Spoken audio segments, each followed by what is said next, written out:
You'll notice that chapter 7 is much shorter than the other chapters. That's because we've made space for you to finish reading Psalm 119 before you read up through Psalm 130. Psalm 119 is an expansive celebration of an unlikely treasure, God's law. Maybe you've noticed by now that each stanza of Psalm 119 begins with the next letter of the Hebrew alphabet. That's what the little doohickey is at the top of each section in your Bible. But what you can't see in English is that every verse of each stanza begins with the same letter. It's an alphabetic acrostic on steroids.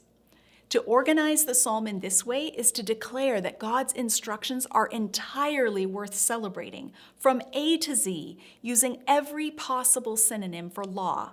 The psalmist declares that the life God calls us into is a good life, and the path of obedience is life-giving.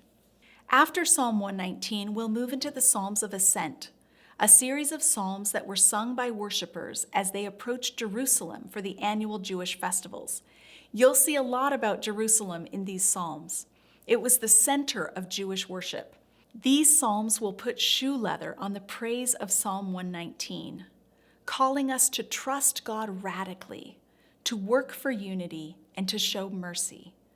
Cassiodorus says the fear of God leads to action, and it does. Our love for God may include warm fuzzies, but it can never stop with that. As Jesus says to his disciples in John 15:14, "You are my friends if you do what I command."